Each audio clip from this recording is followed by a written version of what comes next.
Suri, welcome to Beyond Belief. And you've got a story that you're quite public about that I don't know anything about. So it's the best of both worlds of leaving religion. And you are from what I understand, a mental health professional yourself who, like, through deconstructing religion, had to go back to the basics and build your life up from the ground up.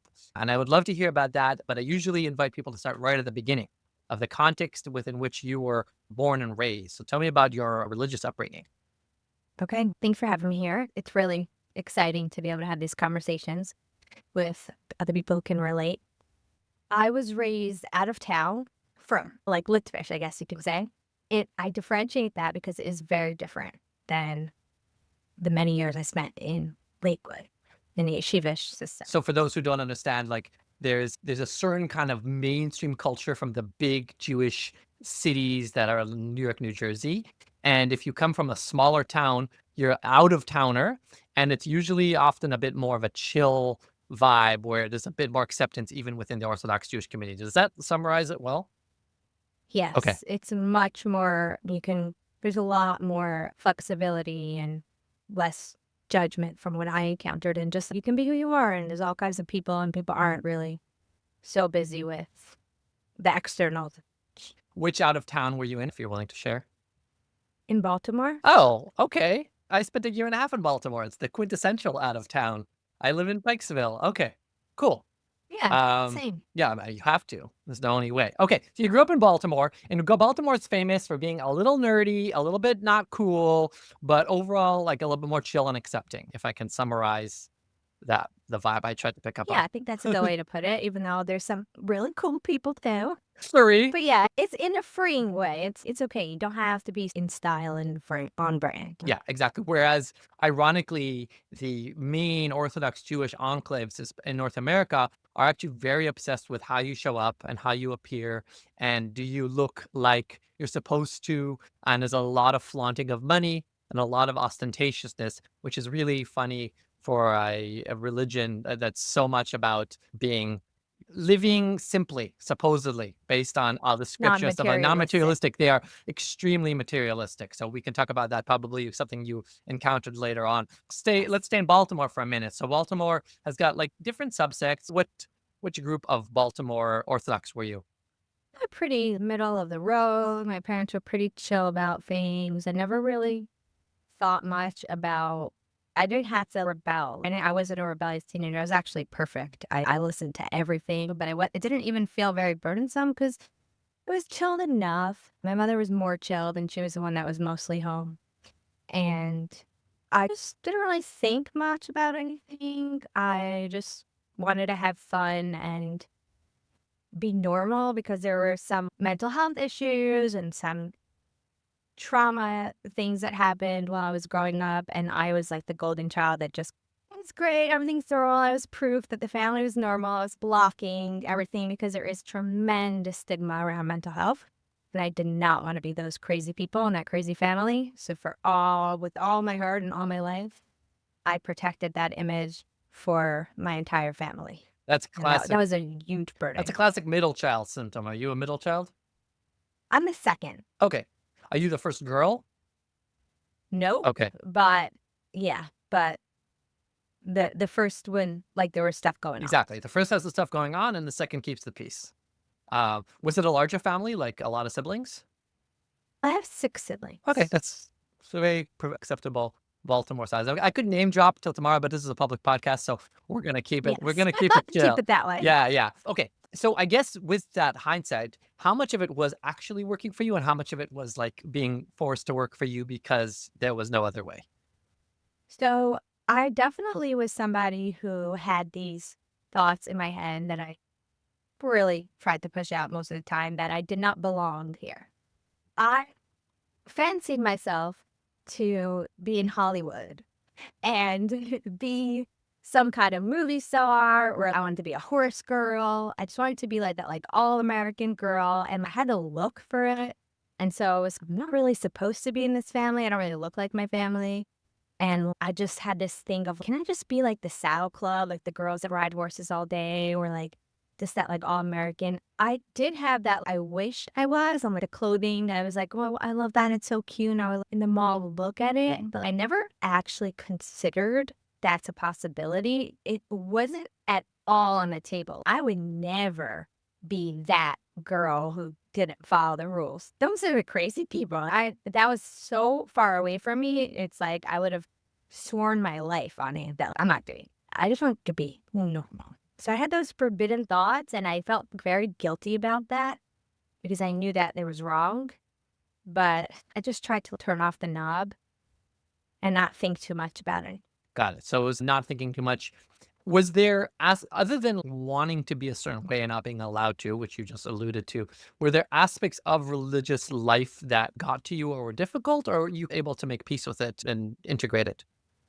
Fasting was something that was very traumatic for me. And that just went worse and worse as I got older. So that was awful.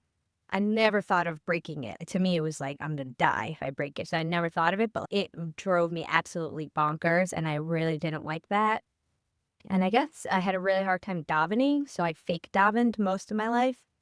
And it was so boring to me. And it was so like just try to get out of monastery first, finish the silent prayer first. That was socially acceptable.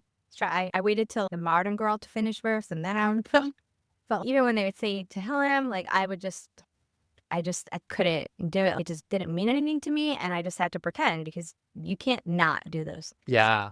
So fasting, there's 6 times a year that Jews just decide to not eat because that's what's gonna be good in the eyes of God, and then prayers, just zipping through it. What was there a place?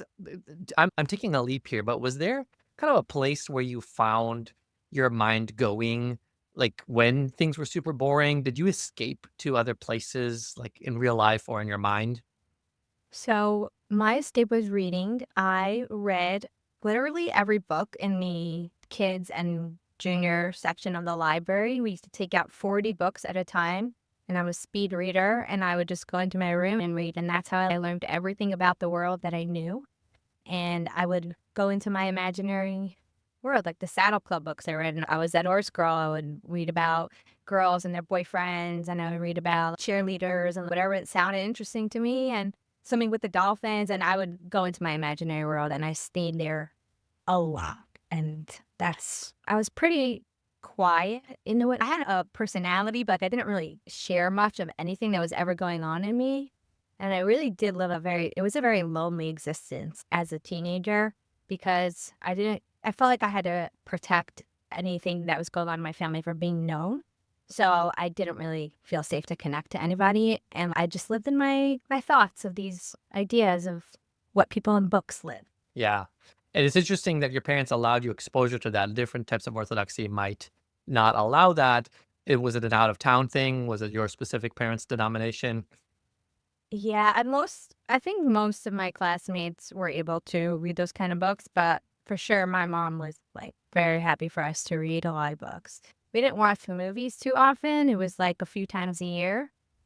We'd watch classics or some Disney films, but maybe for a midwinter break or something, like literally a few times a year. But that was the norm for most of my community. Interesting. What was I don't usually ask this, but I'm tempted to hear. What was the most transgressive thing you did as a teenager? The most I'm not gonna do this religious thing. It was never from that I'm not going to do it that Oh, I'm perfect. I'm going to do everything right. right. There's no But rebellious. Yeah. no. But I did get mono when I was in high school, which I believe is very like somatic symptoms of what I was fighting against depression and the trauma. But I figured out how my parents had a VCR in their room and I figured out how to get like black and white TV on there when they weren't home. And I watched Seventh Heaven. And so just finally, it's about like a Christian family, right? Like a family of priests. All of they're super religious, but I watched it in like a staticky black and white while they were away, while I was supposed to be sleeping or resting. And I remember I can still feel the shame that I felt inside while doing that because I was doing something so bad that just because I wasn't supposed to. But I'd say probably that's the only thing I ever did wrong, like knowingly. Yeah, yeah, that it's such a great glimpse though, right? The ideas of what is wrong in a Orthodox Jewish environment is so vastly different. People's rebellion doesn't come close to what a normal lifestyle is of a classic teenager in North America. The gap is Yes. massive. Okay, so you do all this, you get by, you do what you need to do because that's what the world, especially your family, needs of you. Just the turning points usually for a woman in North America is you either get married or you start the whole career thing. And I know you are a mental health professional. Did you go to school before your marriage or after? I got my BA in seminary and then the year after, and then I got married. I was 20 years old, and I only went for my master's a couple years later. A couple years later. Okay, so you were married for a while before you even went for your master's. Talk to me briefly about seminary. How was that for you? Seminary was a very interesting experience. I was in England for 2 years, and while I was there, I dove into the spirituality and listening to all the rabbis and taking everything they said so seriously.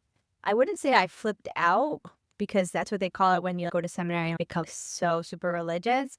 But I definitely, my mind turned on for the first time that I ever thought of, okay, I want to be spiritual. I want to be close to God. I want to do everything right. And from that moment on, I just took on anything that I learned, was like, I'm going to do this right. I'm going to do this perfect. I'm going to get this exactly right because I want to be close to God. And so there, I was fascinated by the lessons. There was way more interesting to me than anything I had ever heard in high school. It was much more in depth, not script, not the texts, but just philosophy and stuff like that. And I loved philosophy and thought. And I drank it up. I took every word that they said so seriously. And I think the biggest thing that I got there was tremendous fear and shame of my body and of moving the wrong way, touching my hair, or even jingling my keys too loudly, that I would attract attention and make a mess. That was like the biggest thing that I took away from my 2 years there. That was the big contribution to your life was trauma around sexuality and in the most extreme. Was it Gateshead? No, it was in Manchester. Okay. I thought Gateshead was in Manchester, but I don't know nothing. No, it's another city, and I think Gates is even more like extreme. Right. Why did you do England and not Israel, which is very common for a lot of women? So I left the school year early. I had enough. I was just like, this is dumb. I didn't relate to anybody there. I didn't relate to any of the lessons. I had enough. I had seen so much already as a teenager that a lot of teenagers hadn't seen that I was dealing with at home that I was just like, this is just so dumb. Everything's yep. I think that's the first time that I had that nihilistic kind of thought. And I didn't know then that's what it was, but it was like, there's no point of all this. Everyone's just sitting around and they're just yap yap, and the teachers are just saying stuff, and the girls are just like, and it just all seemed so clownish and dumb to me. And I was just like, I'm not going back to school. I told my mother, and she was like, okay, do you want to go to England? I heard about that seminary, and I'm like, the Queen lives there. Yeah, I'll go to England. That's literally my thought. I got a big disappointment because it's brown and rainy in Manchester. Yeah. But that's how it happened. As foreshadowing is that Suri did not get to meet the queen. Oh, I did go to the castle at one point, but I didn't get to meet her. No queen. The Shabbos queen, yes. I'm curious about one thing. I've always wondered and you can put on your mental health professional hat too. What is it about these seminaries that they manage to get seemingly very disenchanted, very rebellious? Not that you were rebellious on purpose, but like, very, what the hell is this? People, they get them to actually deeply buy in. What is the mechanisms? We see this in Israel too and stuff like that. What is their secret sauce?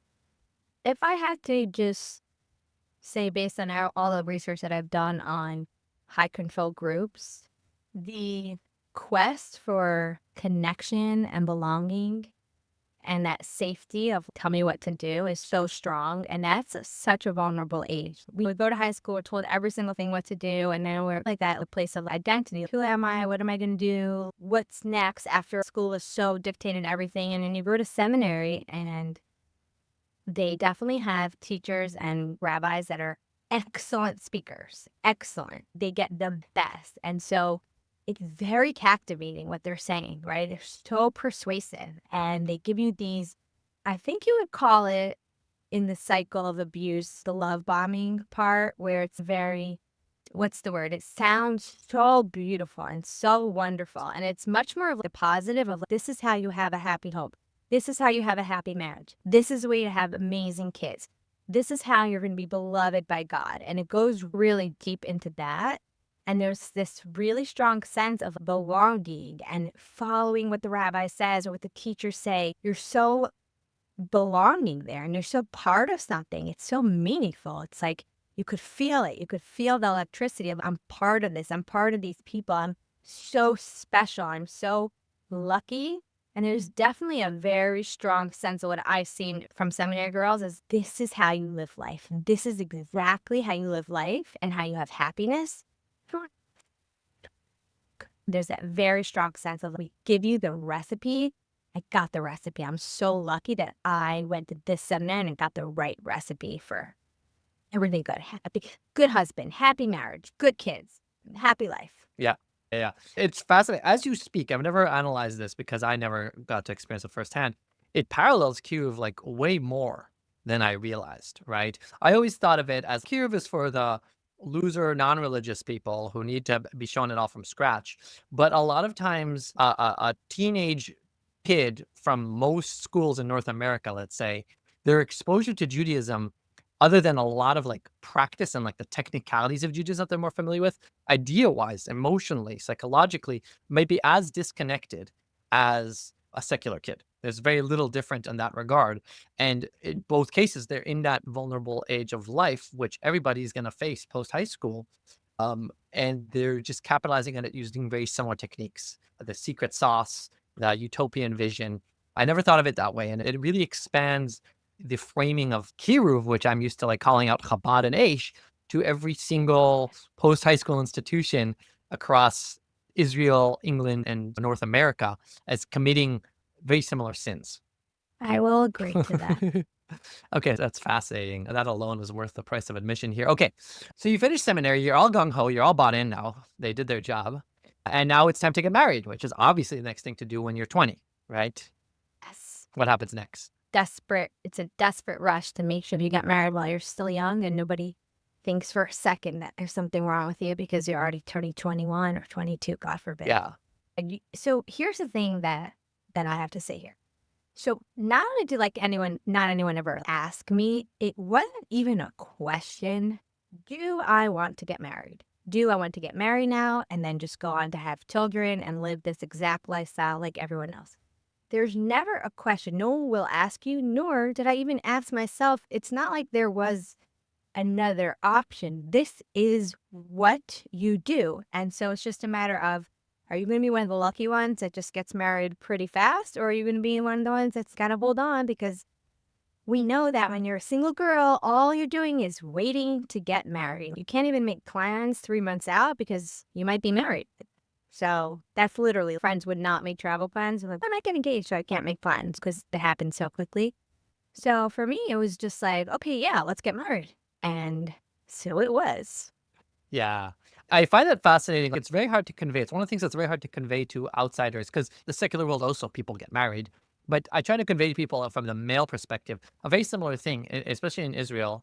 You do not leave the bench at the yeshiva, the Institute of Study, until you're married. And if you need to be 34 years old and sitting on that same bench, doing very little, they become the biggest bums. You become this bloated, depressed spinster for no reason because you can't get a life, you can't get a job. You smoke endless amounts of cigarettes and drink endless amounts of coffee, but you are in yeshiva until you get married. That is the only way that you can leave the hall. Women have it a little bit different where they can supposedly go and have a career. But like you said, their entire life is just sitting by the phone waiting for that resume that they've submitted to be picked up by the person. It's probably all consuming. How long did you have to date? I was only in Shidduchim, so on the market, it's The called, meat market. for, yes, on the market for 1 year. I came home from seminary, and a year later, I was Is that a engaged. lot or a little? It's pretty good. That's what they'd say is good. It's not like you got snitched up right away. You didn't get to live. You got to be home for a year. And then I got my BA. It was great. And I only had to date 3 guys. It was pretty too bad. And then I got engaged. I met my ex-husband about probably 6, 7 times within a span of 3 weeks. We got engaged. Then we got married 2.5 months. Sounds about right. And he was from Lakewood, New Jersey? No, but he was learning in yeshiva in Lakewood. Was he also an out-of-towner? Yes. So you guys converged because he was already there, and obviously you're gonna move to where he is, and so you basically settled in Lakewood because that's where he has been studying. It was funny actually because I never even knew where I was going to live after I got married. It wasn't even a question for me. I was like, after I got engaged, literally, I said, by the way, where are we going to live? So I had signed on for this having no clue. And I knew the choice was either Israel or Lakewood, but I didn't know. I forgot to ask him which one it was. And my mother was like, where are you going to live? She didn't want me to move far away to Israel. And I was like, I don't know, wherever he says, wherever he wants. I'm sorry about that. Wherever he's going to learn best. That's what we were taught. Wherever he's going to learn best. And then he told me, oh, I'm going to learn in Lakewood. I was Right. like, I did not want to move to a new country and leave my whole life behind. But it wasn't like I would have even thought to have a say. I literally asked him after the engagement party because I was like, I don't know, I better find out. Yeah. No. This is one of those subtle or not so subtle indicators of the ways in which how patriarchal the system is, that you are an appendage to the man's choices and decisions. I'm assuming he was going to do the Kollel thing where he was going to study for at least several years while you supported the family. Yeah. How common is it for Orthodox men in North America to move to Israel and study for a few years? Is that like a common like arc?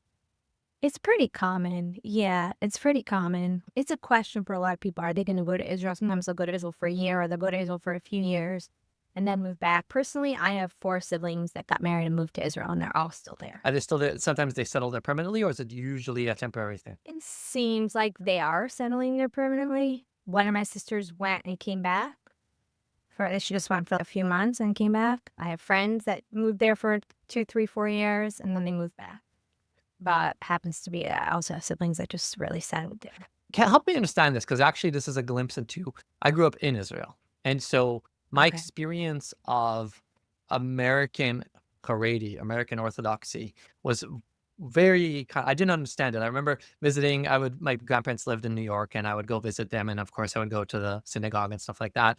And I remember the to me, as a fanatical Israeli ultra Orthodox, the entire way that American Orthodox did their religion was vanilla as fuck and did not count, and it was ghetto at best, right? As far as like how observant they were supposed to be and how observant they were. They would always pray too quickly, and their synagogues were too nice, and they had too much money, and they were too whatever. And it was framed that way. It was like the real spirituality was in Israel, and they were stuck in materialism and so on and so forth. That was how it was framed. I never quite understood that those cultural milestones because it was so different. How, as a non-Zionist, because it's Orthodox in America are not about the government of Israel. How is Israel framed? Like, how is it that the parents will be happily living in Brooklyn, but the kids will all go up and go to Israel, maybe even permanently? How do they conceptualize that? It's not coming from a Zionistic place at all. We're taught that we all belong in Israel. Like that's where we belong. And we're gonna eventually be there. But for now, we're in exile. And so some people live there, some people live there. But we also are taught that Israel is the holiest place. And if you really want to live like the ultimate like holiness, that you can do that in Israel. And every rabbi will say, oh yeah, you should all go to Israel. It will depend like based on do they have a way to make a livelihood? Do they emotionally need to be like closer to family? Some rabbis will bother to ask those things. Some will just decide and tell you where you're going and you just go. For me, it was like, okay, if he's going to learn well there, we can start there because it's a very holy place to be. It wasn't like move there and settle there. Most of like the Beis Yaakov system isn't teaching like you're all supposed to be living there. It's a really beautiful thing to be able to live there, but it's also hard to sacrifice because you have to live with less. So that's a known thing. You're going to live in Israel. You're going to have less of everything. Yeah. Is it explained why? I've always wondered, like, how do they frame that? You're going to be poor in Israel. It's just that everything's smaller and squishier there, right? So for the same price, just the living space and conditions is much different. And it's like most people don't necessarily have cars in Jerusalem and those areas. And then it's just the standards are just much lower. So people that's not how people live. And mostly because if you're going to Israel, who's paying the bills? Right. Like, how are you getting a career there? So if you have a remote job, that's great. If you have Papa has dough, the PhD, your father wants to fund a few years of it, great. But otherwise, like, how are you gonna make ends meet? It's a lot more difficult than Yeah. Okay. Yeah, to because there's a cultural divide. It's the equivalent of deciding as a collective that you're all going to move to Mexico and you do a mediocre job at best, even learning Spanish. That's to me the analogy of what my parents decided to do, for example, in the early 80s. And you get these enclaves of like expats, basically like Ramada Shkol, and everybody just kind of drinks their iced coffee and tries to pretend they're in America as best as they can while doing it. Anyways, but that's not your story, so we can come back to you. Tell me about early Kollel life, and you can bring in or not, and you talk about this a lot on your own page. So whatever is salient for people around what it was like for you at 20 years old, after 2.5 months of dating 3 guys to enter this world. the beginning was very overwhelming, going from just having such separation between men and women, girls and boys, not having much social interaction at all with men or boys, to just marrying someone who is almost a stranger, where there's no physical contact before marriage, was very overwhelming. I was extremely anxious, but I didn't know that until much later. That's what all those feelings were inside of me. I just was the perfect picture of the happy bride, and I was so lucky. I thought there was something wrong with me because I felt, oh my God, I think I'm going to die, because there was a really big anxiety of what am I doing? I don't know what's happening here. But intellectually, I made a decision. I'm like, okay, this man fits everything on paper. Let's do it. That's what I was taught in seminary. And once I was in it, though, I definitely had that honeymoon phase, because the ultimate is to be married when you're a single girl. You come back from seminary, it's to be married and be a mother. And that is the ultimate, what you're waiting for.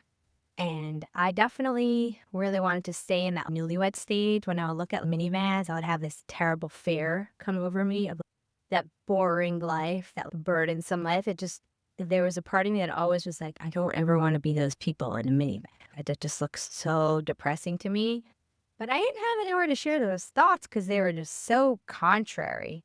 So stuffed it in, which contributed to my anxiety. That was like just stuff. It wasn't really a question. And immediately I started working really hard. I had to make money to support ourselves. And I definitely had a lot of help. A lot of husbands are not like that. I know inside the community or anywhere, but I had a lot of help in the house. I didn't have to take care of anything myself. I was really treated like a princess, and I was like, I'm the luckiest girl in the world. And I was willing to do anything and everything, no questions asked. We were both very industrious, hard workers, and whatever you touch turns to gold.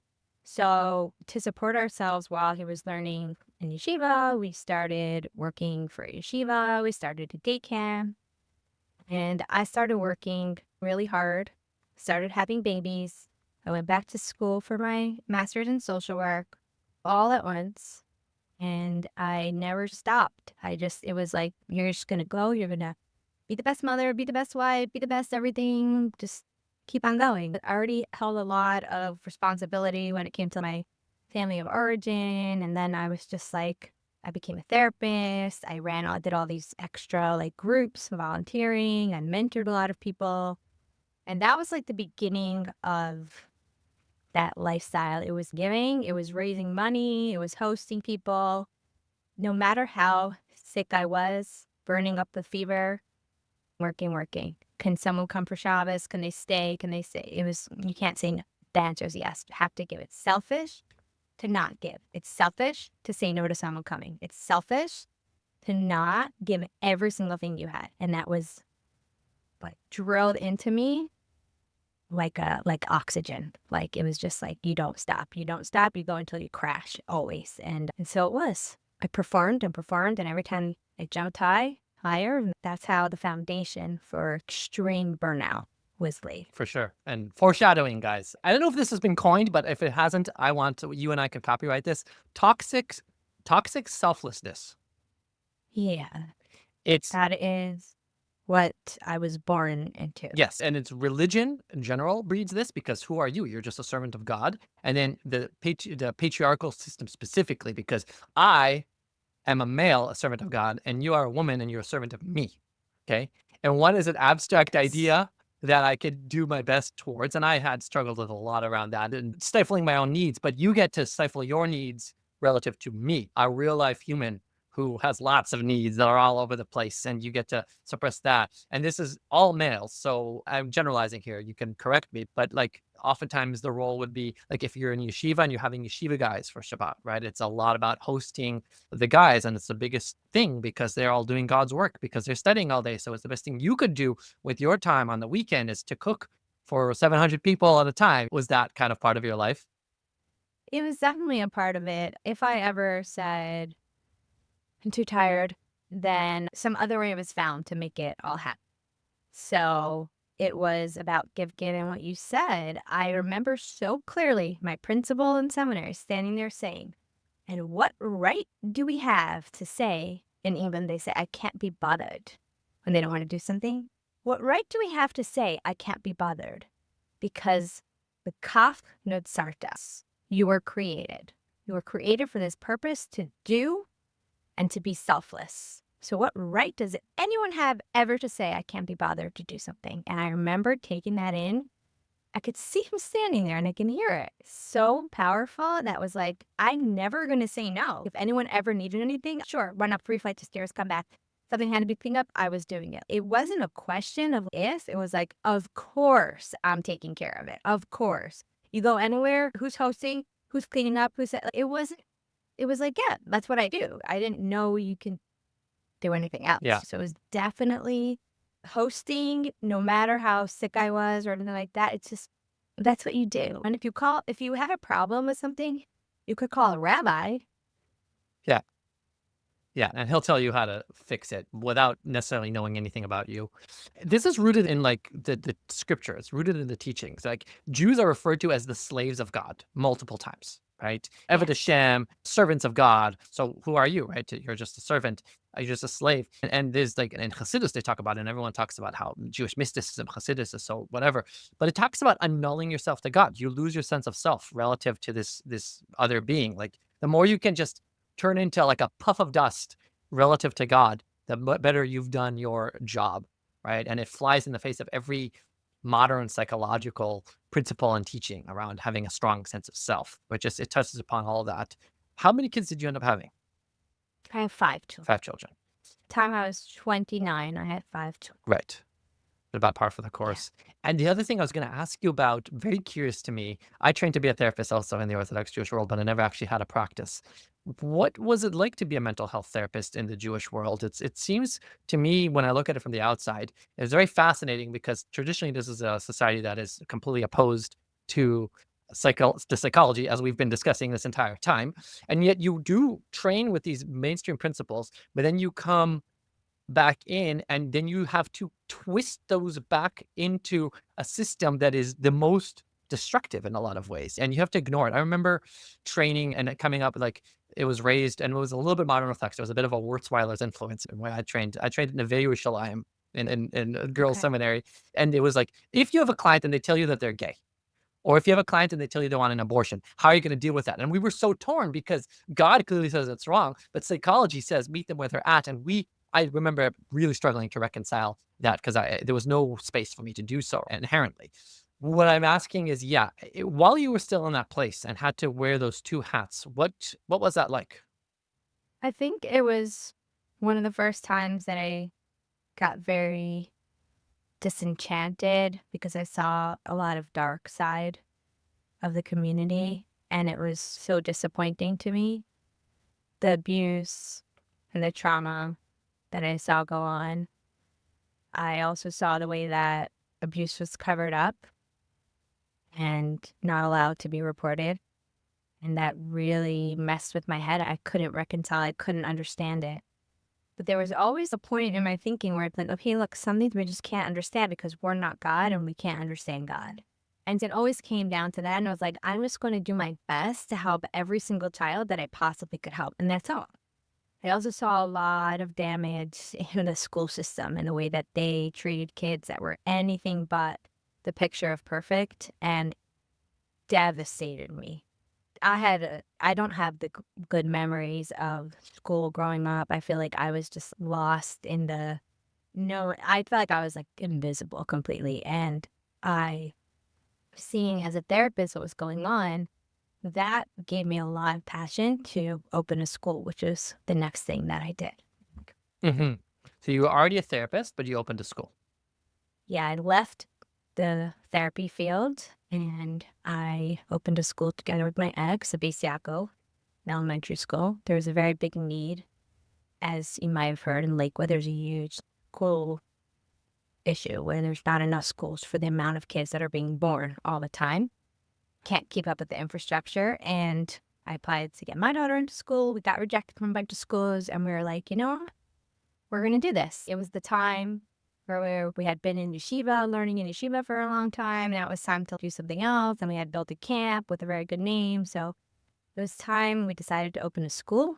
And I remember feeling so embarrassed because I wasn't good enough to be like a Beis Yaakov person. I didn't look like that principal kind of person. I didn't dress in black, like shoddy clothes. I just was like a more glamorous kind of person. And I remember trying really hard to change my clothing and dress nicer and wear Shabbos clothes always so I can try to fit in. But I would just say, oh, my husband's opening a school. I was so embarrassed because I was like, I'm not good enough for that. But I spent the next 10 years building a school and it was very successful. And I'm very proud of it because it's a school that the social emotional needs of kids came first before anything. And all the staff is hired to be like, that comes first. If I get a who from a teacher that was there, no, they would not be hired. Anyone who would snap at a kid or embarrass a kid or just punish and kick out, it was all about communication and really connecting to kids. And it was very, very meaningful, grew very fast. I dedicated my life to it. Day and night, around the clock, not a break. I was harassed like you cannot imagine. There's a lot of pain around people being rejected from schools and absolutely zero boundaries. Like I was not a person, I was an object, I was a machine. And I saw the worst part of society from that seat, from all the rabbis, from Asfanim, the do-gooders, money, politics, vaccines, health, discrimination to no end. I saw everything and I just, as time went on, I couldn't not see it. Once you see, you can't unsee. And it was breaking me. You had a glimpse into Orthodox society that you only see when you're in the institutional level, and you were a key part of the institution. You weren't just a victim of the institution, like on the bottom, where you don't even see the full picture. You're just a victim of it, but you were kind of a cog in its machinery. You were like beside the perpetrators. Am I to understand that your Yeah. school had, for example, not enough room for everybody? Right? It's just the way of the Right. land. Let me play this out with Yes. knowing nothing about your specific environment. Okay. Okay. So you're trying to accept the kids. Two things happen. First of all, you become the landing zone for all the problem children. Because as soon as you are the only one with emotional problems, then all the problem kids from all the other schools get sent to you because you're actually the only one who treats people normally. So you end up with the hardest cases, not just an average amount of some kid is going to be a problem kid in the class. You end up with it. That's my one prophecy for you. And the second one is that inevitably, when you weren't able to accept everybody, people would do every possible string pulling technique that the Orthodox Jewish world has, which entirely revolves around who you know. So this rabbi, that rabbi, pulling strings, knocking on your door all hours of the night, random people texting you saying, what about blah, blah, blah, and just trying to get people in. How close was I? Okay. So you got close. The second one you got very well. The first one, we definitely had a lot of people applying because of that. They wanted that environment. They wanted their kid to not be just labeled and stuff in a box. For the good, they wanted just even the mainstream, just wow, they saw that this was something special. And we had hundreds of applicants for tens of spots. And so, yeah, it was definitely like, I want my child to be in an environment where they're loved and cherished no matter what kind of things they have. And we took care of every single student. Not, no one's falling through the cracks and no one's just okay, whenever. We worked really hard with each kid. As soon as we were open the first year, we had too many applicants for seats. And so, besides that, you become the enemy, you become terrible and you're going to hell, I was told, and we're spit on literally, harassed by everyone. No, no boundaries. No boundaries. Just to the one extreme, my mother passed away, and by her Shiva, people were trying to get their kids into school. I was marrying off my siblings and by the wedding, just taking me aside. I just need in going to a bar mitzvah and in show stopped me in front of the whole congregation and just yell at me about someone that did take me to school. It was just, there's no, you can't go anywhere. And people would call me, and I thought it was like an old friend calling to say hi. I know she just wanted something from me. Relatives just call me to give it to me. Like, how could you do this and helping them? I'm like, I stopped answering my phone. No, I stopped answering my phone. I stopped going places. I just didn't trust anybody. Everybody just wanted to take something from me. There was just no people left. If we zoom out for a second, because that's like nuts what you're describing, and it actually makes perfect sense still, right? What is going on there in that community? Not every principal of every school deals with this. What is the underlying issues that you got to have a front row seat on that's going on here? So, again, I'm not a principal. I was a school owner, but this is what the schools go through there. This is what most of the schools go through there. If you're a school that is sought after, which most of the schools are, people get harassed. They do. And usually it's the man that's the public face of the school. And so they're harassing the man. I was very involved in it. So people also came at me. But eventually I just stopped answering the phone, stopped talking to people, just turned away and look away. I couldn't. It just started taking a toll on me. Also, it was like, can you get this person a job? And I'm taking my kid to therapy, and my son's therapist is asking me this. Oh my I'm God. going to the doctor, and the doctor is asking me things like that. There is nowhere safe. Nowhere safe. That is incredible. Even the professionals who are supposedly trained in that kind of like supposed boundaries had none of it. But still, like, okay, we've got local private schools, right? You have to pay a lot of money to get in. I don't know if you guys are also private people have to pay to get in. If you do or don't get into the school, that's it. You deal with it. Again, the stakes are higher in the Orthodox Jewish world, but nobody would conceive of this process of picking up the phone and calling a person who knows a person to get into Hillfield Strathallan here in Hamilton, Ontario. What is it in the Orthodox Jewish community? Is it that I'm going to theorize myself now? I don't know if you agree with me or not. Yeah, Okay. if you in the West is all about individualism, right? Too much to a fault. People get very isolated, they get very lonely. The East is famous for Confucius kind of collectivism, where it's all about the group. There is not as much boundaries between you and the other person. And when it's good, it's great because you feel a belonging. And when it's bad, there's no sense of you and the other. Orthodox Jews, strict religions in general, err strongly on that side, as far as like this overt belonging kind of thing. Like you're just a cog in a machine, and so anything to do that you need to do to get you are as much my cousin as you are my our random principal, right? We're all just in this together, and we're just this organism that's attached. There's no I end and you begin in that world because I don't know, we're all servants of God, for example, or we're all just kind of brothers. There's a lot of language around that, and that breaks down any sense of me versus you.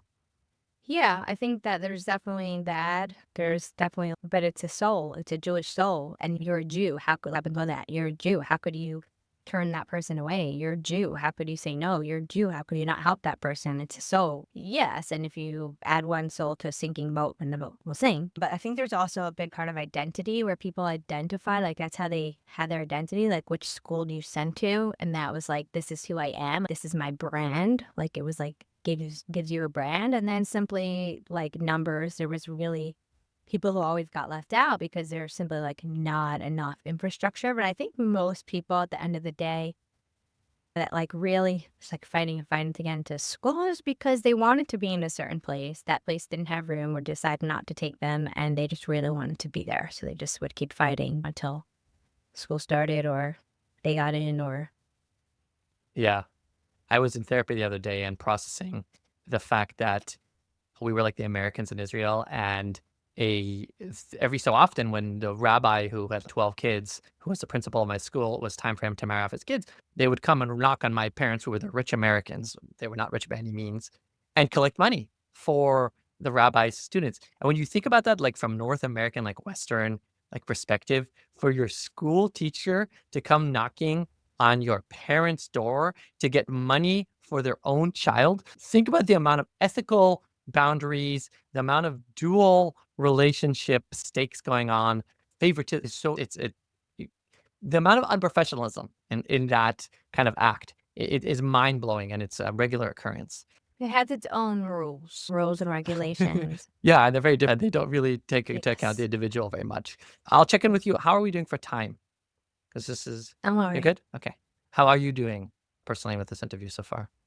It's great. I'm really enjoying it. I really appreciate these conversations. I was in therapy today and I was telling my therapist, I'm excited to go on this podcast because so much of what I believed is that people who leave are just not so smart or just very selfish or just not their little something's wrong with them. And the people that I've met out here have been so brilliant, so philosophical. We're able to have these real meaningful conversations that are the people that are so bright. And I appreciate it so much. I am a philosopher and I am a deep thinker. And that's part of a lot of why a lot of us are out here because of that, because we used a lot of our critical thinking to come to different conclusions.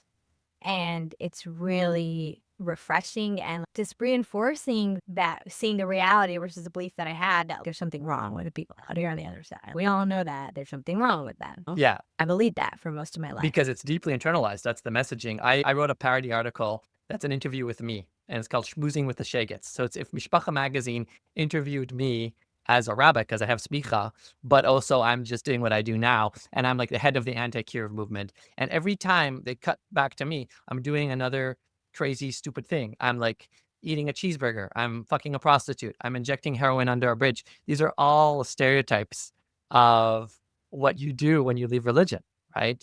And Yes. so we internalize that. There is a lot of that sort of messaging that we still take in, even if we are compelled to go that direction, which leads me to foreshadowing. Where does it? So you're doing it all. You're like a therapist, and you own a school, and you're a member, a leading member of the community, essentially as a result. And you've got 5 kids of your own. What happens next? What happens next is what things are really until then I was in a very go like extremely productive, high functioning, very much reinforced by like the success that I had by doing everything. And then my mother died. And when she died, something in me died. It was very traumatic around the death. Dips. Not her death per se, but just like dealing with family, with all the burdens that I had. And by the time I was done, and honestly, sitting Shiva it was torture. And the laws around that, I couldn't shower. I was pregnant with my twins. I couldn't wash my face and people were touching my face. I couldn't cut my nails. I felt so disgusting and dirty. I had to wear a wig on my head and my head was hurting so much and sit there and entertain the people. And people said such stupid things. And I'm like, what am I doing? It was such torture. It was 7 days of hell. By the time I was done that and I was still trying to answer the people who came to ask me if they could get someone in school about my mother's Shiva and show up, and I was so sick, my body was so sick, and I couldn't keep up anymore. I started to shut down, and my mental health really started to suffer. So, I went into therapy, and I was, like, very humbled because I was a therapist, and I was like, "I'm the one who got out easy, I didn't have trauma, nothing happened to me," and I was like superwoman, and suddenly I just couldn't do it all, and I started to be like, I can't," and, what happened was in a short story is I went to therapy. I learned a lot. I got a lot of coping skill and anything I do all the way. So I got all the coping skills. So I hacked my anxiety. Then depression came, tried to shut me down. So depressed, pushed past, mind over matter, every coping skill, every type of cognitive behavioral Yeah, I was therapy, and gonna every ask. type I of was gonna ask breathing. if this was very CBT heavy. It wasn't only CBT heavy, it was everything. It was CBT and it was parts and it was yoga and movement and it was everything. I was doing everything, but I was in an environment that for me was extremely toxic in many ways, including a lot of religious abuse that was part of a big system that I was part of. And so pushing past the anxiety, living with this terrible dread, and I felt like I wanted to rip my skin off. The depression comes, tries to knock me down. I refuse to get up. I keep on going. I show up. I could really talk straight. I smile. I say the things. I want to die. That's where it got to. I was just pushing and pushing. Everyone was so used to so much from me. Even when I tried to say no and to push back, I was worn down over and over again. I just no didn't mean no. That's just the thing. It just didn't matter. No, I could say no. It didn't matter. I was just worn down and I was just so defeated. And I started to be like so disenchanted by the whole system. And I saw the ugliness of so many things. And I was so lonely because everyone just needed something from me. Nobody had secure. No one ever said, "Are you okay?" I was clearly not okay. Could anybody not see that I am dying here? I was so miserable. I struggled in all my relationships. I was just like, I just wanted to die. So 6 years later of pushing past that and the in, the out, and you're up or down and out ahead, and the burnout cycles going in cycles and just trying to do better and better. And the more skills I get and the more healing I do, the more I'm like, wait a minute, do I have a self? I can't really have a self. So shut that part down. Like, this doesn't work. I try, let me try again. Didn't work.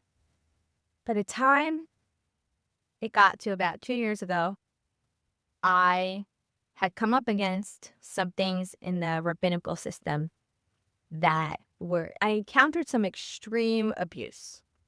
And at that point, my nervous system was so shot. I was like a victim of a war. I looked like I was in battle and I couldn't stand up on my feet anymore. I couldn't talk straight. I wanted to die so badly. And my brain was just, my nervous system was depleted and destroyed and pulled from every single direction. I said, if I stay one more day here, if I stay one more day, I will die. I will actually die. Maybe I will just explode in the air, or maybe I'll jump in front of a train, or maybe I will just lose my mind and be like lobotomized. I didn't know. I never had a plan to do something, but it was like, I know I'm going to die. That's it. It's like, I can't survive. And my body was caving away, giving up. I couldn't stand anymore. It's like vomiting. And it wasn't just anxiety. It was like, I don't want to live. I don't want to be here. I'm shutting this whole thing down. And I don't really know exactly what that meant. So I went into treatment. I went into mental health treatment. It was a very extreme thing to do, but it was like, the only way I'm not going to die is if I go far away somewhere for a really long time. I couldn't even listen to people talking. I couldn't hear anything. I couldn't, anybody asking anything from me. I had been spending most of the day in bed trying to get out and show up, and still tucking my kids in every night because all I wanted to, with all my heart, all my life, was to be a mother, and to be a really good mother, and to give them everything that I didn't have. And I didn't even give myself, even when there was nothing left of me. They were everything. And I was trying with all my heart and soul to figure out, how can I stay alive in this? Like, how can I just survive? How can I wait until they're adults and then I can get out? I never really thought of leaving the religion, though. It was just like, I'm trapped in this situation and I just need to wait till they're adults. And that was it. I planned with my therapist, like, okay, 10 more years, maybe I can, 8 years, maybe when they're 60. I was trying to figure that out. And then I couldn't anymore. And once I went into treatment, I was shell shocked. I was sitting behind a chair, like rocking. I have so much anxiety, but I saw pretty quickly what was, I started to understand what abuse is. I started to understand what toxic environments is. I started to understand what religious abuse is. I started to understand power and control dynamics. I started to understand what had been done to my psyche over all those years. And I realized that I'm never going back. I realized that I said, I don't know what I believe, but I know that if I go back there, I'm not going to make it. I'm not going to survive. I'll be brain dead or something. I'll be just offline completely, which happens to a lot of people because they stay. But when I was there, I was able to see from far away what was happening. And it took me 10 months of full-time mental health treatment, which is pretty extreme. That is the state that my psyche was in. It was so battered.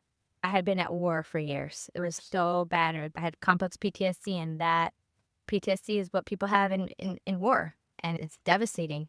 But I can barely talk to my kids on the phone. When I first checked in, they were like, "Do you want to make calls and call anyone?" I can't. I couldn't even hear a voice. I couldn't have anyone ask anything for me. I was so destroyed and broken and beat down and worn down and torn apart and used and abused that when I turned to leaders for help, I was just taken advantage of, and power and control were abused more. And it was just, there was nothing left of me there. And it was like, I didn't know how I was going to manage, but I just knew that I couldn't go back. Yeah. Wow. I have some follow-up questions for you. That's nuts. Define religious abuse. What do you mean by it?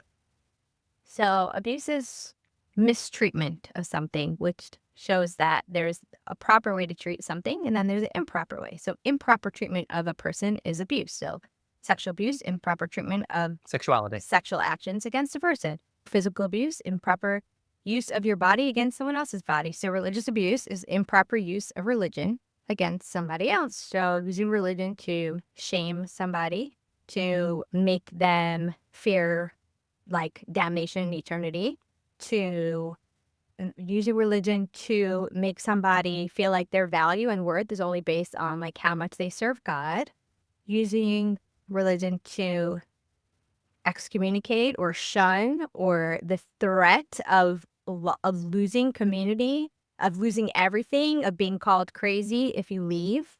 Yeah, lots of shaming and criticism of not being the level of perfection that you're supposed to be. That is religious abuse. Yeah. Any theology that ties your worth to your level of religion, Is abuse. that is religious abuse. Which Yeah. they, from within the system, would counter and say, "What do you mean? That is the way the world works. That is the classic response." It's like abuse is misuse, but we're just using it correctly because the Torah, the Word of God, says that you're only worth X if you do Y. So I'm just reporting the facts. That is, so you have to actually be on the outside, which is what you described here, right? You're literally in another place and you're looking at it from the outside, and you say, "Oh, based on this outside perspective and a standard of decency that maybe is humanistic or intuitive or sensed, this is abuse." And that's where they catch you, I would say, in this definition. Yeah. Yeah. But if you go according to all those definitions, that is what the World Health Organization considers. And then when leaders misuse their power because they're supposed to be the word of God, and they tell you and they try to bully you to do things with a threat of punishment and threat of excommunication and threat of shaming you, that is abuse. So if somebody says that's what the Torah is, well, Yeah. I hear what you said. But don't you know that they're all goyim, Suri? They're all goyim. So what do they know? The UN is anti-Semitic. It's a known fact. And I think it's the rabbis who have the key to the absolute truth, is what I've been trying to ensnare you in this entire podcast. And I got to deliver my punchline. Yeah, to me, anybody that has capital T truth, I don't have, there's a part of me that doesn't respect that. For sure. That's a great way to think. Capital T truth is going to come with capital T trauma. That's another great slogan that we coined here today. And you can post that on my behalf. I say, do you have capital T truth or do you have capital T trauma? Pick one. Either you believe it all the way and that is your truth, or you will end up with the capital T trauma Right. because you are bad and unworthy. Crazy. You're crazy. Exactly. You know what? When I left to go into treatment, I was completely religious, okay? For a year, I was. I actually was starving sometimes in treatment because they didn't have proper kosher food, and I refused to eat anything else, okay? I kept Shabbos. I kept everything. I kept every single thing. And right away, people said, because the first thing I stopped doing was I stopped covering my knees, my hair, and my elbows. And right away they said, she snapped, she lost her mind, she went off the derech. I was so religious. I was so spiritual. I was so religious. I was like, this is nuts. And that in itself was part of the religious abuse that I went through, because really close friends and family that all just said, she's crazy. She lost her mind. Don't talk to her. She snapped.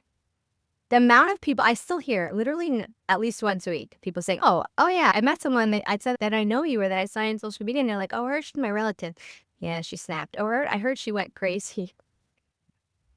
You know what? That helps when you say that you went into mental health treatment, because I spoke to someone the other day and he said, you really, I can't believe it. I see you on social media and you seem so ungo, whatever. And I don't know, some Yiddish word, put together, and like you figured it out and everything like that. You're lying, right? You didn't really need help. You weren't really had mental health issues. And I'm like, dude, you think that when we go to mental health treatment, we're a bunch of crazy people that that's what he thought. I said, no, we're just regular people, just like this, me and you. I'm like, I right now have complex PTSD and depression and anxiety sitting right here. I'm the same crazy person. We're just normal people. And in treatment, what we do is we sit in groups and we discuss and we cry and we do art and we cheer. We're not doing anything strange and woo. Yeah. We're not crazy or lost their mind, or a lot of them said I'm brain damaged. They said, oh, she's brain damaged. Don't talk to her. One of my cousins called me a year later and she's like, listen, I heard you were brain damaged. And I said, I'm just going to talk slowly to you. It's fine. But you're my cousin, so I'm just going to give you a call. Amazing. So the full And I'm like, disclosure, I'm talking slowly so that you can still understand what she has to say. I was wondering. That's very kind of you. It's called, what's it called? When you, accessibility. Exactly, right? She's making accommodations for you. Which in general, it's one flew over the cuckoo's nest. It's like 60s and 70s imagery of a mental hospital. Everyone's wearing white. The orderlies are constantly running at you and injecting sedatives while you're trying to climb the Exactly. fence. Literally, that's what I think that's in their mind. Literally in a cuckoo's nest. Yeah, yeah. Wow. Okay. Pretty great. And that actually, because I was going to ask you what the community's opinion was. And it reminds me, I knew of a couple that was affiliated with Asia Torah. They were both doctors. One of them, the woman, one day stopped being religious. And my father, I didn't know them very well. My father was like, oh, didn't you hear? One day she just snapped, she went nuts, and she left religion. Women do that sometimes. So he made it gendered Yes. too on top of it all. Women are crazy, don't you know?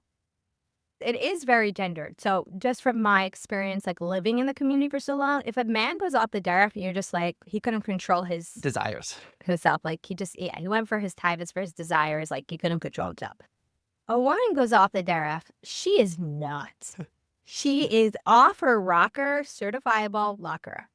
It's like, it's guaranteed you're nuts. And this person said, but I see you on social media and you're not crazy. I'm like, hell, I am crazy, girl. I haven't seen nothing yet. I'm like, I don't show everything because we got to keep it appropriate for all. But no, you're crazy. You're automatically crazy and brain damaged. And like, that's even without going for, I'm very open about mental health treatment because I was a therapist and I think that the stigma on it really actually kills people. I know. Because I've seen suicides that are written off as deaths and aneurysm and other things because people couldn't get the help that they needed and they were afraid to speak up and everything like that. Way too much of it. But it's like, to me, it's the biggest people that deal with their mental health and go for treatment and go for therapy, whatever. To me, those are the warriors. Those are the strongest people. It is such hard work. It is so humbling. It is so difficult to sit in therapy that, like, to me, it's like, in my universe, it's a strength. And honestly, in the big bad world, anyone that I've met and like I had nothing to lose and lost everyone. There's nothing to lose. So when I meet someone, I'd be like, oh, I'm down here for mental health treatment. Oh yeah, I spent that. Oh, why were you in Arizona? Oh, I was there for mental health treatment. Yeah, I was in residential treatment. I just didn't care because it was like, I don't know these people. I have nothing to lose. Only respect and no pity. Pity?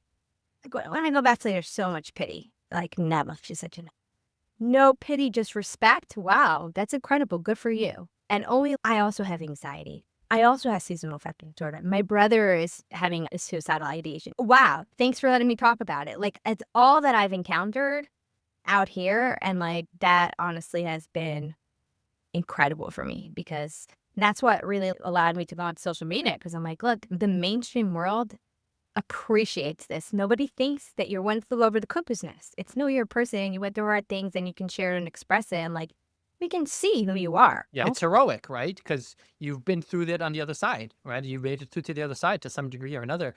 And in fact, Yeah. another example of this is that it's considered by, especially by women, a green flag when a guy, especially, goes to therapy.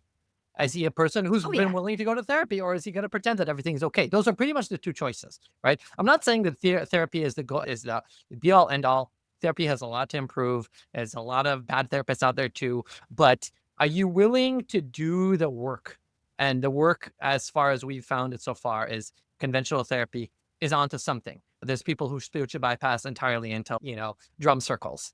And that's going to be a problem too. You get up with its own kind of issue. I think you need both. You could do the jump circles. I'm all for them. I love it too, but Right. both. Like a lot of introspection and actual doing the work of the mind and taking accountability and drum circles too. One question that I have for you, which you may not want to even answer before we come to this final stage of where life is now and how the chips landed and stuff, and is you alluded to like a particularly crazy amount of like abuse within the rabbinical system. And I don't know if that's something you even want to be talking about at all, but it seemed juicy. It seemed like there's nothing I love more than calling out like specific bullshit in the Orthodox Jewish world. But if it's personal, we can skip it. I think I can't go into great detail, but I think I definitely experienced bullying and threats. By the time I encountered this, I had stopped saying yes to everything, and I just stopped doing what everyone else told me. I've been in so much therapy, and I was so burned out. There is nobody could tell me what to do anymore at that point, to a certain extent. And I just started saying no, and it's like, no, man, that's not how you talk to a rabbi. And I'm like, I just did, and I will do it again. And I started getting like very patriarchal comments or command. Literally, I was commanded to do things, and I said no. I said no, and I was threatened because I didn't want to continue. There was some parts of me that was like, this doesn't make sense to me. I'm not doing this. And I was a public person, and there was a huge threat to me changing anything, even if I would wear a dark nail polish. Hell no. That would be tragedy and calamity. And so I dealt with a lot of that, trying to work things out, trying to figure out how I can stay and work it out and just get everything that I need within just the system that I was in. And yeah, I was a public person, but I was also a human. And so I had to take care of myself and I had to be okay. And no, you just can't. You can't run your own show. You can't not dress and act a certain way. You can't. You have to. It's all or nothing, man. Until it was nothing. And finally I said, because you're going to come back here and you're going to do this. And I just said, no, I'm not coming back here. I'm not. I'm done. I'm going to treatment. I had enough. And it was like there was no one left to control. No. Yeah. Yeah. So this all happened. If I'm getting the timeline correct, this is all fairly recent, first of all. And so I appreciate you already being able to talk about it because a lot of times it takes people a while. And you went through this entire treatment while still being religious, if I'm understanding correctly. It's only after you got out that you were like, fuck this shit. I'm paraphrasing. And you were like, I'm not going that. And tell me, to wrap this up, give me the last few questions, I guess, for you is to wrap this up, like, where do the chips land, right? You've got kids, you were legally married still, and your issues were, from what I hear, more with the community than with religion. If that's, I don't know where that lay. So give me like bring me up to speed. So there were definitely been things that I had realized are wrong in the system and that this can't possibly be what God wants. We talked about materialism, I touched on that. Just watching it, it was made me so sick. And I had these out of my body experiences where I was just watching everything going by and I'm like if I'm just doing stuff, nobody's even thinking, there's no brain here. They're just coming and going. We're recycling like I'm Purim. It was just like I'm like watching like a world of thing and I'm looking to see nobody's connected here. Nobody's actually paying attention to this. There's so much waste and there's so much need, but so much waste of money. And I saw too much. And I also struggled with some of the things like fasting and like having to like what was expected of me in dress was pretty extreme. And any little thing that I did it was bad news. So when I went away, I was like, okay, I changed my dress because I was in treatment and I was like, okay, I don't know anybody here. Let me just see how this feels and what this does. I didn't know what I believed, but I knew I didn't believe in the liquid God I called. I said, I don't believe in that God. That's just, I can see mathematically and statistically, it cannot be true. I'm a very math person. I have the emotional therapist side also, but I'm very math and analytical. And to me, everything was a math problem. You add up all the parts and the pieces and you come out with an answer, like including the emotions. You take everything into consideration and that's how you problem solve. And to me, I'm like, this cannot be true. It does not make sense.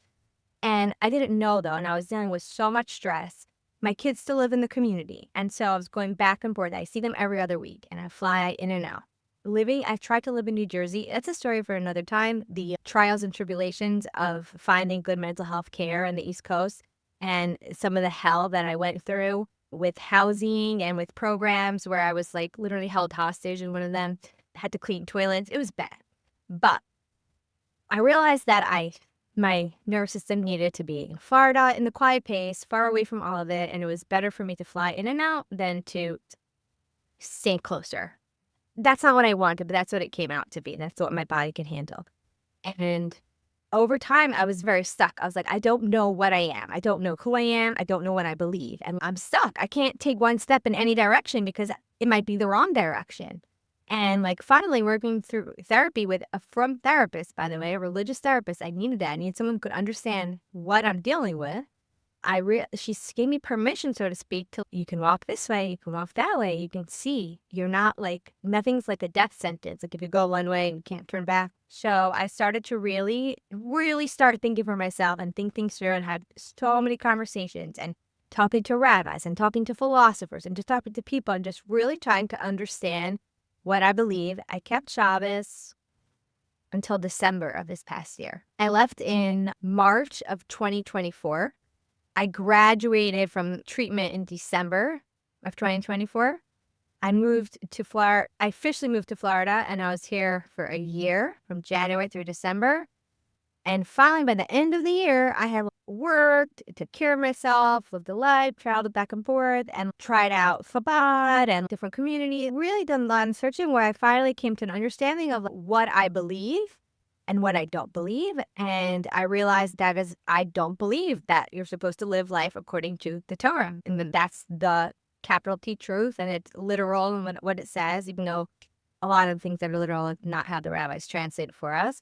So I stopped keeping Shabbos, and I still kept kosher, and still kosher meat and chicken and stuff like that. I still have a hard time eating it, not because I believe it, just because my body just has a hard time. But yeah, slowly with time, I've been able to this very high quality meat, able It's a to good hamburger. eat it. Yeah, exactly. Jewish food is high quality. What should I say? The food that I was used to eating is very high quality. And I always ate very clean and very well. But yeah, it was like a very slow, nothing drastic. I did not jump to anything. I didn't, I'm going to try everything out. It was, I'm going to think about it. And I kept Shabbos in ridiculous places. I called the rabbi to ask how to keep Shabbos on a cruise. I really was hardcore. I did all those, even I was in Times Square over Shabbos, I only walked places, even though I was like experiencing the world and it was in the spirit of Shabbos, but it was in the law of Shabbos. I was very strict about it. Because I didn't know yet. I didn't know. I didn't know it until I was like, until I really know what I believe, I'm not going to just do. I want to be very comfortable with what I'm doing. And I don't have all the answers at all. I don't have the capital T truth, but I know that I'm extremely grateful for the spirituality that I have in my life and for the intellectual and philosophical understanding that I have of the purpose and the meaning and the universe. Yeah. Yeah. Wow. It's quite the arc, and you're right in the middle of it still. Do you still own that school? No, I stepped away. I asked for divorce like a couple of months into treatment, and I stopped. I like officially separated from the school pretty much around then with the divorce. Mm. But I love it with all my heart, and I still like for a while definitely was like helping and always still okay, this grant has to be taken care of. Make sure that I have so much love for it. I donate money to school. It's very special to me, and it's still going strong, and I'm very grateful for that. But yeah, once I left, I helped because like I didn't want it to fail, Yeah. And someone said, "Oh, it's a crazy school when they're teaching all this bad stuff and whatever." And I'm like, "Look, it's a light in the darkness. If any child can feel loved and feel like they're worthy and they're important just because they are a person, I'm grateful for." Even while it's still in the middle of Orthodox community where you so much of it you don't believe in, but at least they're doing something a lot better than everybody around them.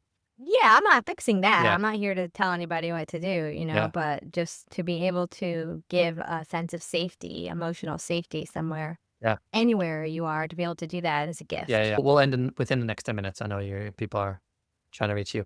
Last few questions for you. What has been some of the things that have helped you the most? You've done a ton of healing. You've done intensive healing like few people ever will get a chance to in a way. And what stands out for you as something that really helped you? I think the biggest thing for me was group therapy. I had spent my entire life, I was 37 when I left, keeping everything to myself and keeping up the facade of perfection and hiding anything that was remotely shameful, anything less than perfect. I would lie. I had to cover something up that would make us look bad. I didn't even think I was going to hell for that. It was like, no, it's more important that everything looks good.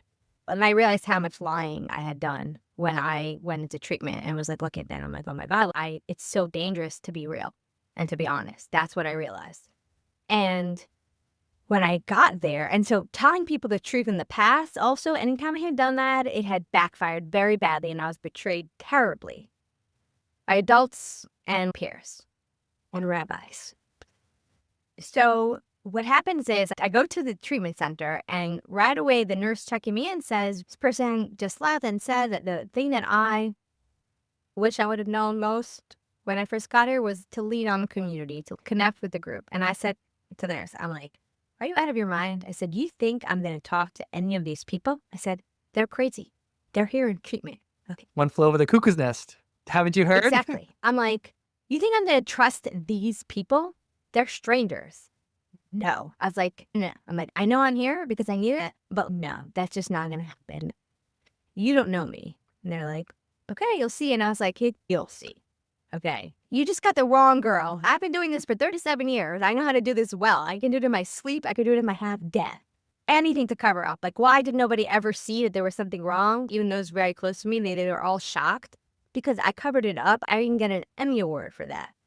So we go to group and lo and behold, we have no choice. You have to write the 10 shameful things that you have and your 10 biggest secrets and your 10 worst moments of your life, and you have to read it out loud to the whole group. Every person that goes when they have to do it gets sick from the thought of it and from working on it, and you see it happen because as you're there, it's like a rolling entry. I was so horrified, and I remember just doing the work and the pain that came out, the crack in my voice and the cries and the sobs and the horror, and then having to look around the room and meet everybody's eyes, because that's what you have to do, to make eye contact with them. And then each person sharing, saying, that's not your shame to carry. That wasn't okay. And what that broke in me, like all those walls and defenses and years of that. And it was like, I saw that I was still standing and I was okay. And watching other people go through that same like complete distrust of the process, and then watching the magic happen of like safe community and people that can understand and relate and see you as a person instead of like actions or something or thoughts. It was so mind-blowing for me that from then on, like having healthy connections, being able to be authentic and say truth, that became the most important thing to me. And so like I will not surround myself with anyone or being near even. I can't, my body rejects being even near like a society or people that I cannot just be honest and be real with. And yeah, I would say like from all, I did every kind of treatment out there, all types of medications, all types of ketamine treatment, literally all kinds of somatic treatment, equine, art, like everything you ever pretty much heard of, all the levels of care. But the most powerful thing is human connection, being able to trust and be authentic and just letting it all out, like sharing, say, and look, I'm still standing. Like I am shocked the things that I say out loud, like on the internet, the whole world, because you're like, what? What the whole world? Because you know why? Because people die from shame. They literally die. And I think most of us out here who have been through this arc know that for a fact, not like a theory. And talking about it kills the shame. And being able to talk about it saves my life. Finally found a life worth living. I have follow-up questions, but they're gonna ruin what you just did there. So that was beautiful. No, go ahead. That was beautiful. Yeah, final question, which is really 2 questions, but where can people find you, and what is, like, the main message that you are putting out right now into the world in the various contact points? I know you said you're making courses or, like, I don't know if you're in private practice right now. What is it that you're helping people with? What's your main message that you are passing on to them? So my main area is my Instagram channel at After the Burn Co. And I have a website, aftertheburn.co. And I'm not practicing as an individual therapist. I do some like one-on-one coaching sessions. It's like a clarity session just to help people figure stuff out, but that's not my main thing. I do the online courses, online healing tools, webinars, just workbooks, like from both sides of the therapy room, I say, literally, because being a therapist and I do the research and I have a very good understanding of what happens in the body and in the nervous system and in the mind, with the environment and everything. but then also from living it and living it in a very self-aware way and having an understanding of like what is happening and like taking it all in and also watching so many other people go through this. So my main message is you're not alone. People are dealing with so much heavy stuff and there's so much shame and there's so much that we're carrying and hiding. And talking about it honestly and being able to see I'm just a normal person for besides for people from the past who wrote me off, but for everyone else, just a normal person. It's safe to talk about it. To me, it's actually how I connect with a lot of people because we can share similar experiences and not get stuck in it, but just appreciate the successes and be honest about what's difficult. And then also people that deal with religious trauma, because there's a lot of even therapists that don't understand what religious trauma is. And it goes under complex trauma. And as I'm doing a webinar next week about it, there's so much that like shame in feeling like, but nothing really happened to me. Why am I feeling like this? And how do I start with that? So being a voice for others, I've gotten so many messages from people inside the community that are like, I'm trapped, I can't leave, or I want to leave. Thank you for giving me hope. Thank you for speaking up. Thank you, thank you, thank you. Like, it's heartbreaking. And it's also, I'm so grateful. It gives me so much like ammunition to keep on going. I don't want to say ammunition, but like courage to keep on going because I deal with a lot of backlash too. But yeah, I want everyone to be able to learn like what it's really not like to do nervous system healing. And I also get a lot of judgments and questions about being a mother and not living with my kids right now. And there's a lot around that. Obviously, they're in the community. I'm not in the community, and I can't even start with that. But it doesn't mean you're crazy because you're dealing with something that other people can't understand. And just because someone can't understand it doesn't mean it's not real. And just because people say you're making a big deal about it, you're overreacting, you're sensitive, it doesn't mean that it's not abuse or that it's not okay. And we're going to keep having those conversations, keep going on podcasts. I also want to do speaking arrangements and just really like being that source of mental health, healing, human, and also like to have fun, spread joy. Amazing. What is the meaning of After the Burn Co? The name So after the burn refers to the burnout, burnout. the extreme burnout, and like a phoenix who burns and rebirths from the ashes. Or also I love the sun and I love the desert. And so when a person burns like from the sun after the burn is that glow, right? That glow.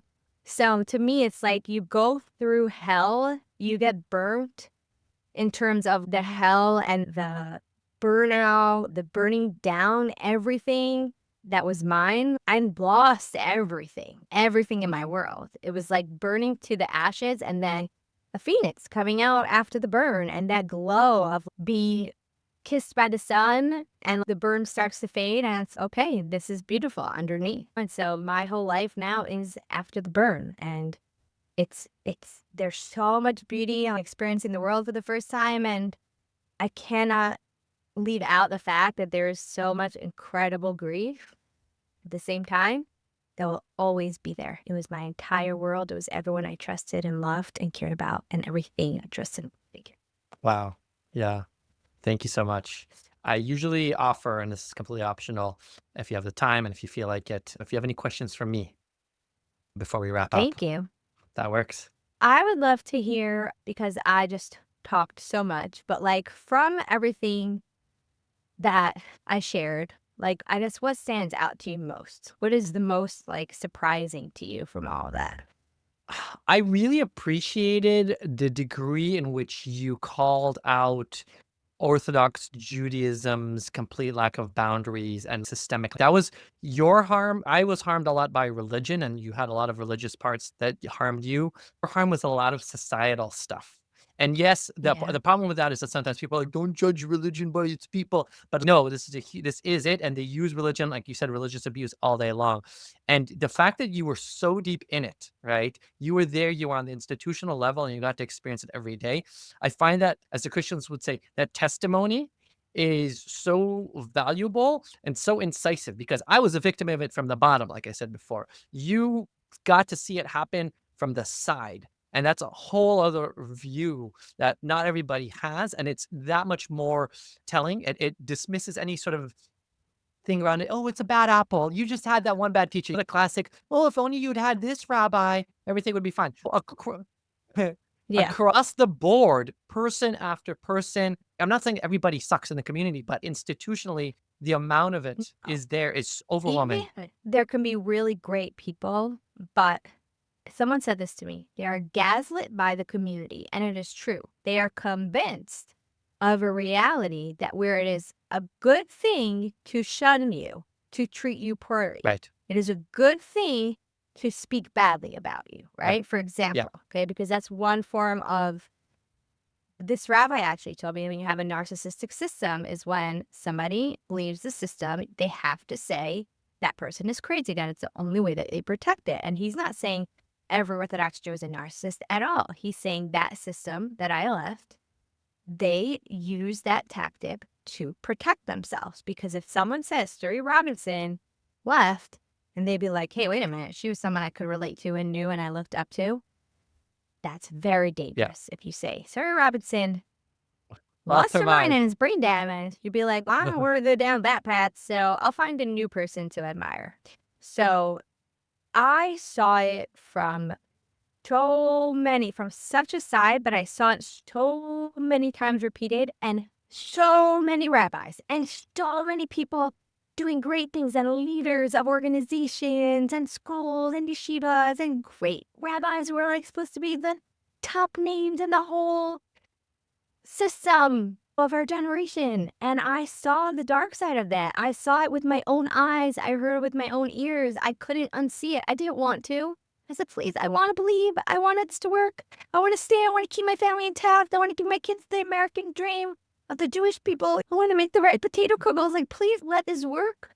But I saw it so often. And even people that I love and respect, their actions or their lack of boundaries based on what they're taught to as correct. Because I know, because I was in there too. And I know things that I did that I'm like, oh my gosh, I treated people like that because I was taught that this is the right thing to do. Yeah. You kick somebody out of school.